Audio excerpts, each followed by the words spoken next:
पाहत आहात जनक्रांती वार्ता। जनतेच्या क्रांतीसाठी बुलंद आवाज, जनक्रांती वार्ता।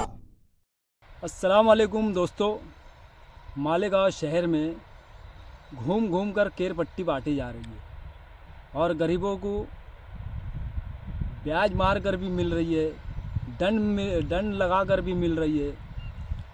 मैं कारपोरेशन के कमिश्नर साहब से पूछना चाहता, मालेगांव शहर में जितने कारखानेदार हैं, क्या आपने उनसे कमर्शियल केर पट्टी वसूल की और कितनों से की?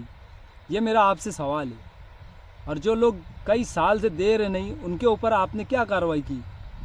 अगर मजदूरी हमारी नहीं बढ़ती है तो याद रखना, ये बात हम आगे तक लेकर जाएंगे और पूरे शहर के कारखानेदारों से कमर्शियल केर पट्टी वसूल करवाएंगे। ये हमको नहीं दे रहे तो कम से कम कारपोरेशन में तो भरेंगे।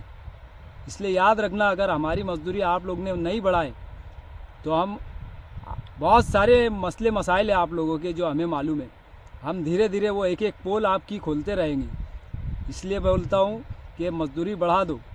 दूसरी बात, आप लोग अगर ये समझते होंगे कि मेरे बोलने से कुछ नहीं होगा तो हम लेखी में भी देने वाले हैं, याद रखना मेरी बात। और मज़दूर भाइयों से भी मैं कहना चाहूँगा, हक मांगने से मिलता उलता नहीं, और कोई तुमको थाली में सजा कर ला कर मजदूरी नहीं देगा कि भैया मैंने बढ़ा दिया, ले आप चला।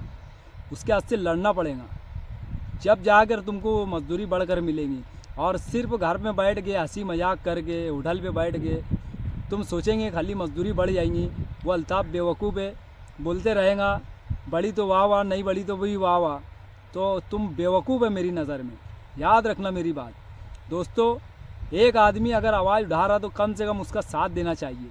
और पूरे शहर में जिम्मेदार जो यूनियन के जिम्मेदार है, ख़ास तौर पे तेरी मेरी में परेशान है वो भी, मैं उनसे भी कहना चाहता कि एकजुट होकर, एक ताकत होकर, अगर मैं मजदूरी का मसला उठा रहा तो मेरा साथ दो।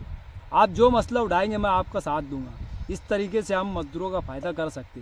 सिर्फ तेरी मेरी कर कर न तुम फ़ायदा कर सकते, न मैं फ़ायदा पहुंचा सकता आवाम को।